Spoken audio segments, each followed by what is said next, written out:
It's midday in Nigeria. Hello and welcome to Lunchtime Politics on Channels Television. I'm Ayo Tunde Balogun. Here are the highlights.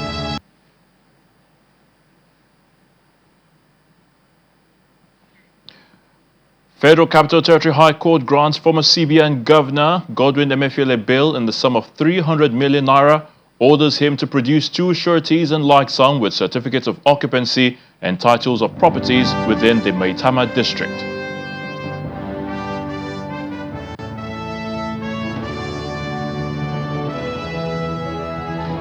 Governor of Lagos State Babajide Sanwo gives reasons for the discrepancies in the procurement figures.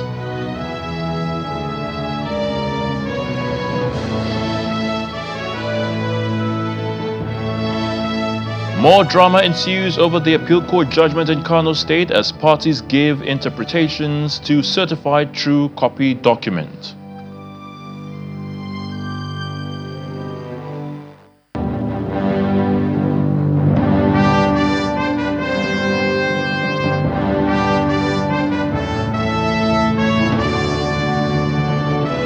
We begin at the Federal Capital Territory High Court Abuja, where Justice Hamza Muazu has granted the former governor of the central bank, Mr. Godwin Emefiele, bail in the sum of 300 million naira and 2 sureties in like sum.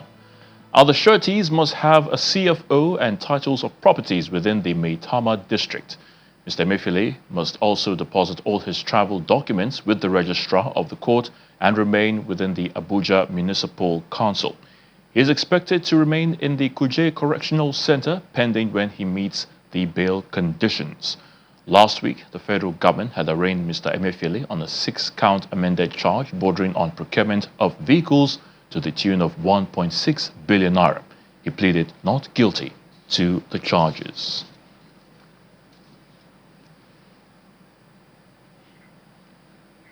On the sideline of his trip to Berlin, Germany for the G20 Compact with Africa Economic Conference, President Bola Tinubu has emphasized that with a resilient democracy, Nigeria is well primed to attract foreign direct investments. The president witnessed the signing of 2 memoranda of understanding, one on the supply of gas from Nigeria to Germany and another for $500 million worth of renewable energy projects in Nigeria. Speaking at the 10th German-Nigerian Business Forum and welcoming the new deals, President Bola Tinubu assured German businesses that with Nigeria's stable political landscape, foreign investments into the country are secure. Outlining some of the achievements of his administration, which include his economic reforms, the president emphasized his commitment to sustaining the reforms and building stronger Nigerian-German relations. Welcome to Africa 5. I was told that we are... Shake off the military era syndrome. Shake that off. You might have all other news from sections of Africa, but for Nigeria, democracy is there, is here, and we are partners. The relationship that we seek is for all to remove all hurdles to progress, to put Nigerian-German relationship on the first-class seat of development and prosperity.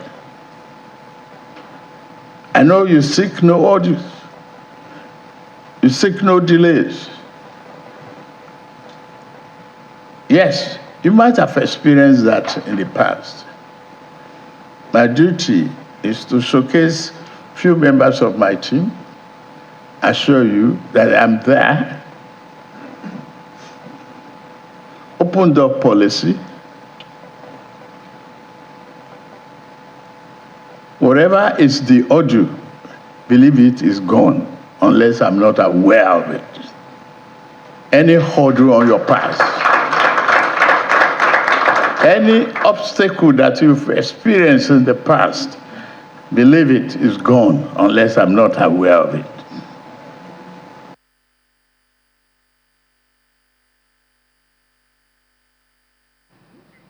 President Bola Tinubu. Now to party politics, where the presidential candidate of the Labour Party, in the 2023 elections, Mr. Peter Obi is advocating for opposition parties and indeed members of civil society organizations to come together to push for a government that will serve the interests of the Nigerian people. Mr. Obi made the call during a media chat with journalists at his campaign office in Abuja. Meanwhile, the National Working Committee of the Labour Party is asking federal lawmakers elected on the platform of the party to champion the cause for electoral reforms ahead of the 2027 general elections. Some members of the National Assembly elected on the platform of the Labour Party are attending this meeting with the National Working Committee of the party. Lawmakers are here to say thank you to the party's leadership.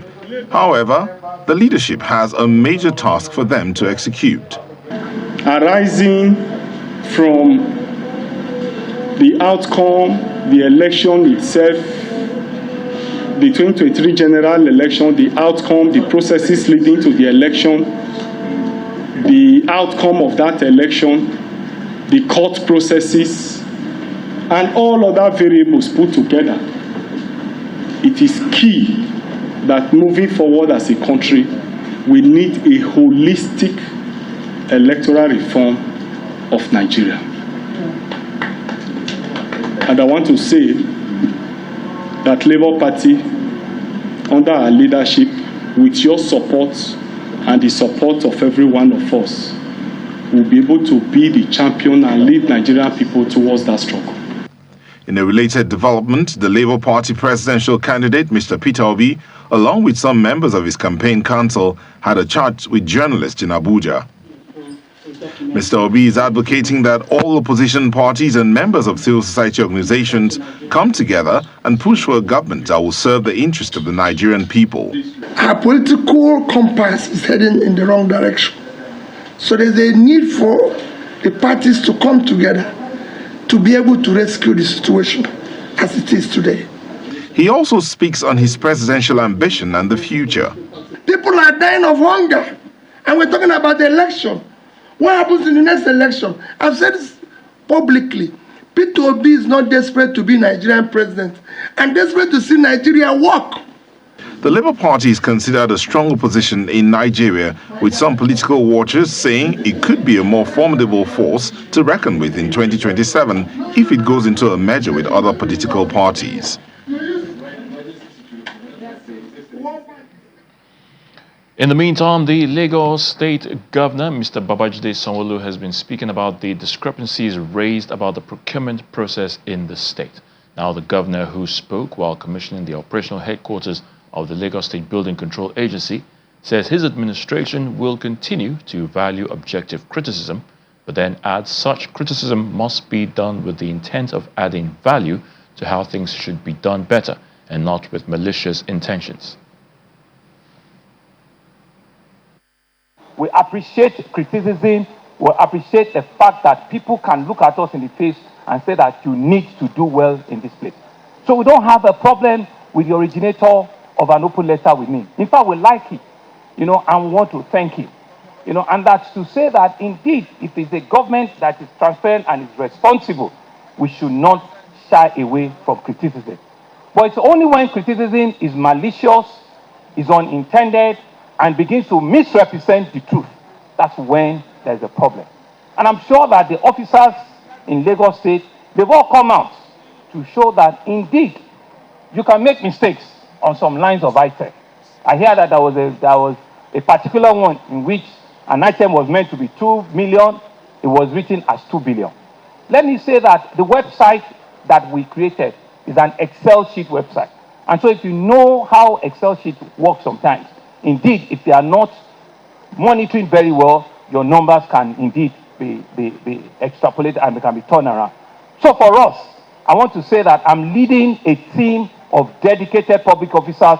I'm leading a team of committed civil servants. I'm leading a team of self-motivated public officers that want to stand and say that they can be above, but they can indeed stand and be recognized with anyone.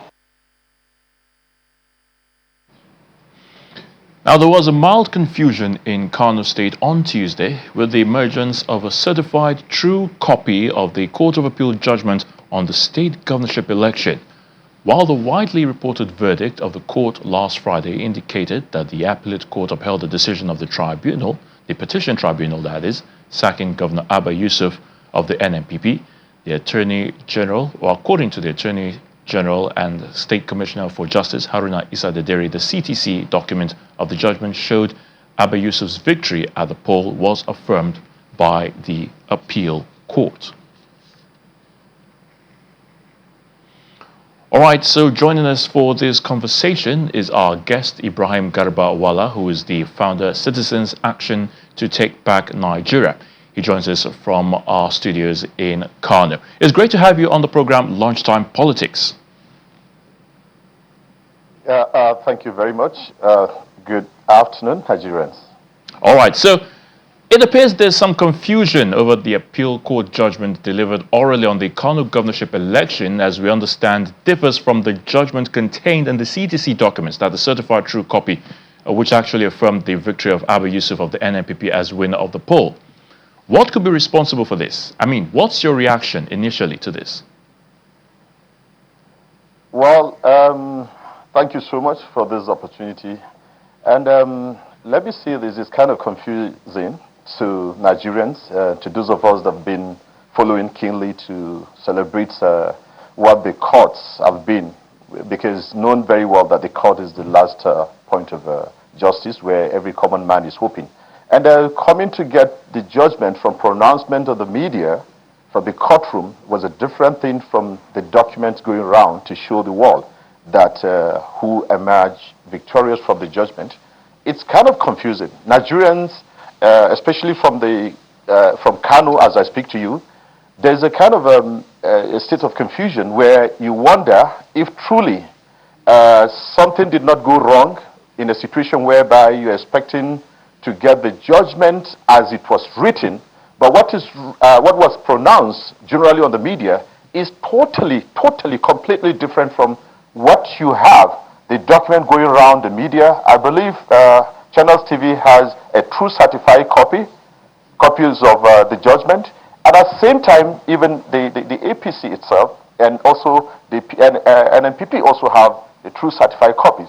But the question is, all social media platforms, all local media platforms are saying exactly what was pronounced in the court. So what is happening? I respect the fact that people like Falana have come out publicly on some of the media platforms to speak, to correct the impression that is going around.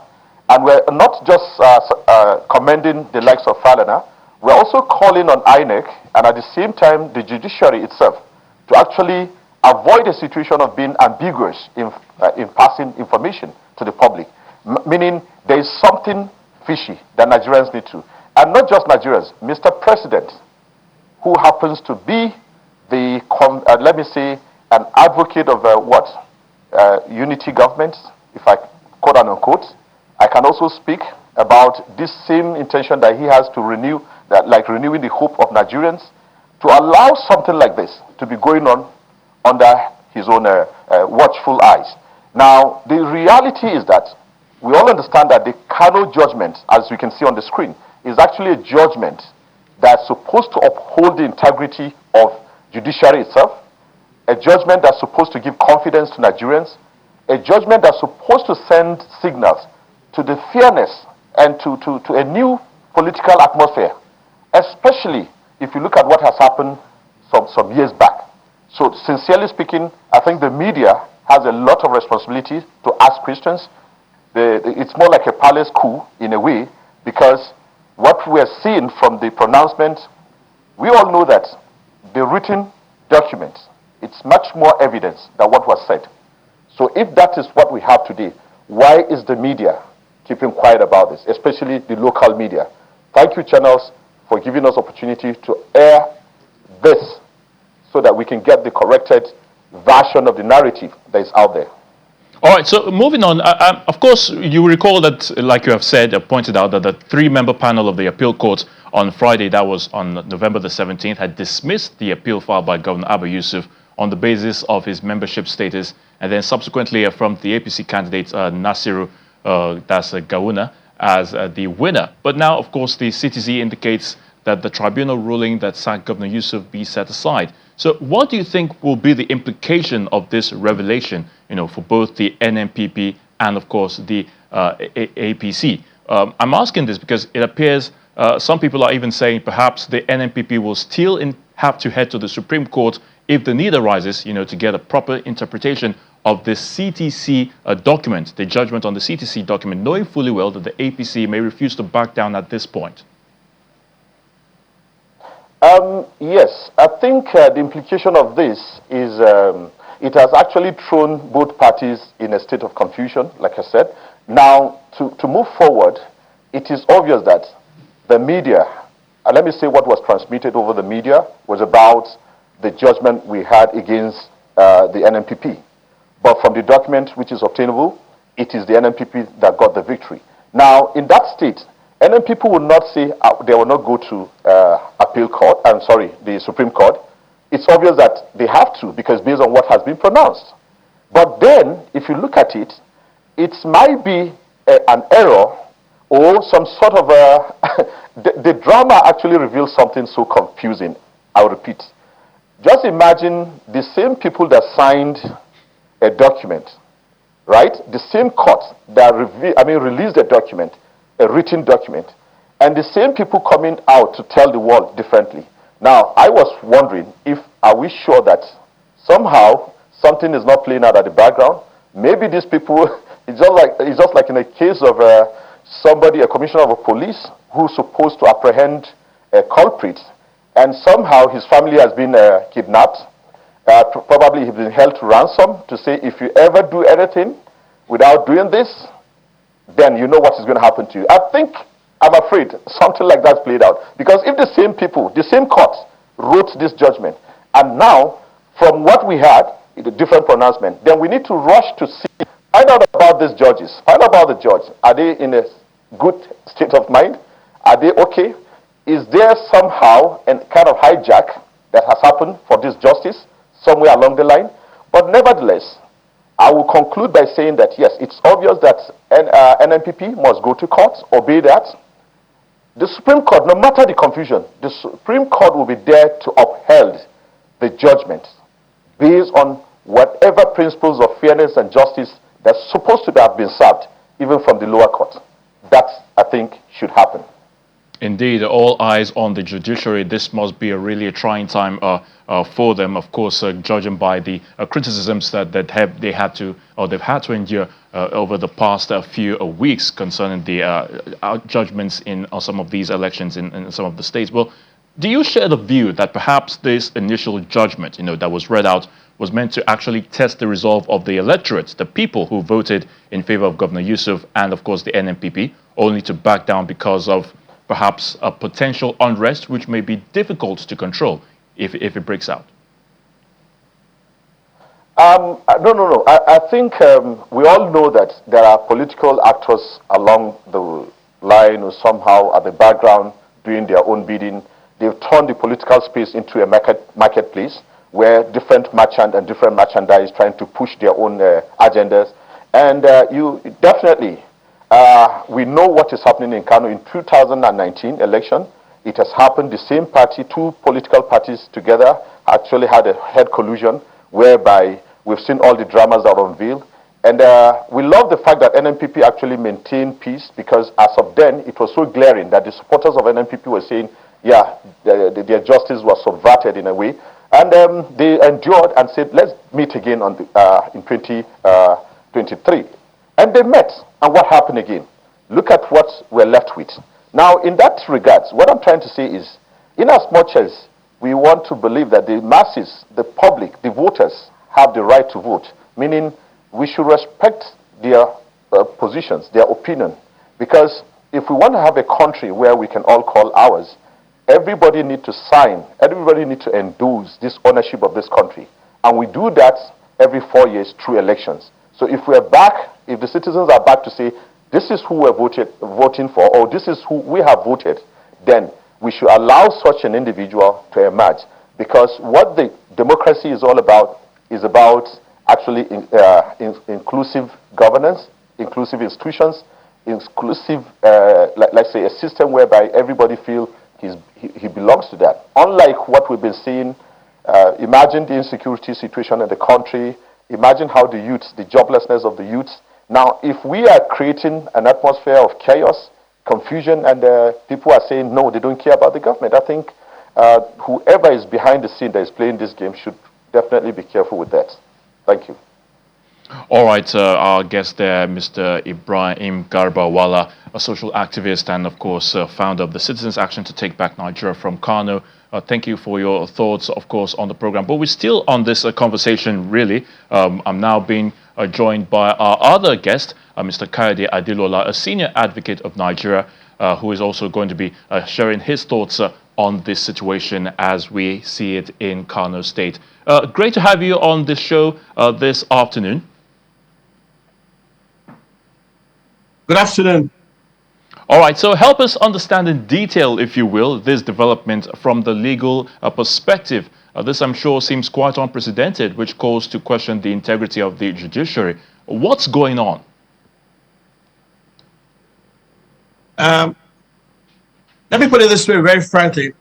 I do not think this singular issue has brought the reputation or the integrity of the judiciary to question. Generally speaking, for a member of the public, a voter reading that last page of the judgment, you would want to say that the appeal has been allowed, and as such, the governor sitting has had his election affirmed. But what I would say as a lawyer is that anyone who reads a judgment must read the judgment in its totality. It's not enough to look at the last page and come to a conclusion. In other words, even when you take a law report and you find places where you have the items held, that should not be the basis for determining what the outcome of that appeal of the trial was. What you ought to do is look at the reasoning of the justices. In this case, two essential issues were debated by the parties. One was whether the appellant was indeed a member of the NNPP. Did they tender the register of the party? Was he a member of the party when he was elected and all that? You ought to look at the reasoning of the judges and determine whether the outcome was that he indeed was a member of the party, and as such, his election was to be affirmed. Second, the votes that were, the ballot papers that were used, were they such that they could be counted? Did they have the stamp, and were they signed? If they were not, and the reasoning of the justice was that they fell short of the requirement of the law, then can we actually also say that the justice could have come to the conclusion that the governor was duly elected? But that being as it may, when you're faced with an appeal and there are different grounds, the fact that some grounds have succeeded would not mean that that appeal will be affirmed. The blue pencil rule should be called to aid the determination of whether or not the appeal has succeeded. In which case, you draw an imaginary blue pencil and see whether the issues that were found in favor of the appellant are sufficient to affirm or to grant the appeal. In this situation, I think that the appropriate thing would be that the lawyers involved should not allow the polity to be overheated. They can meet, look at this judgment, and if need be, apply to the court for clarification. It's difficult for me to understand that the justices would want to recant after giving a judgment saying that the appeal was unsuccessful, and as such, Mr. Gawuna should be elected governor. So what we ought to be talking about here is visiting the Court of Appeal again, saying we want clarification. But we must not allow every situation on our hands, particularly with the judiciary, to be made a political matter. I would say again that this is a situation where lawyers must come wearing their thinking caps and ensuring that they, being lawyers, present in court where the pronouncement was made, know what the outcome of that appeal was. And I will not sit here and say this is what it was or this is what it was not. But I have given my guide. They should sit together, if need be, approach the Court of Appeal for clarification. The reasoning, reading in totality, the judgment is what should determine what the outcome was. And I have no doubts in my mind, particularly the Honorable Justice who wrote the lead judgment. I think his name is Moore Adumain. Is a man who has a reputation. I do not think he's one who is going to be handing to the sentiments of the electorate. If there has been an error, it must be corrected. And I would also advise that judges and justices of the appellate courts must look very carefully at the secretarial department and administration. So if there's an error at that point, such error is not carried not only to the courtroom, but into the certified true copies of judgments. That's my advice. So in the case of from what you have already pointed out, I mean, the Supreme Court, the highest court in the land, do you see any chance that perhaps they might also wade into this matter?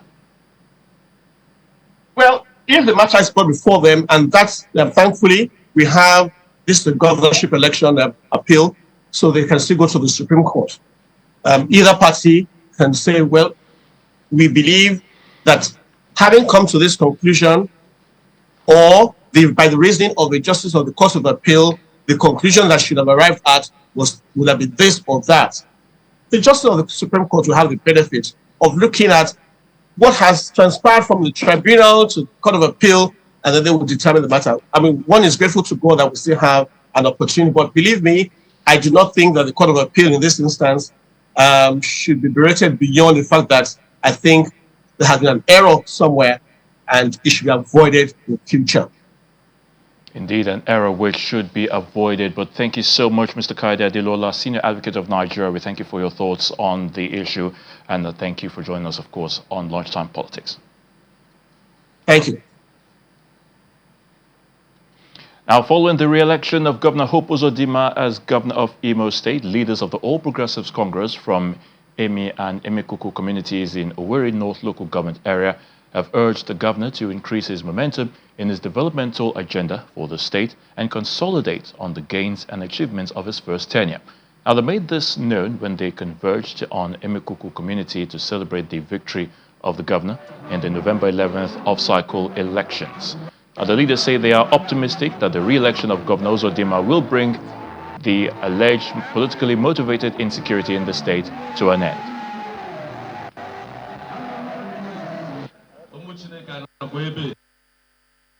The Imo people would want him to continue with the momentum, even surpass it, because he's doing well, and nobody can say anything that is not there.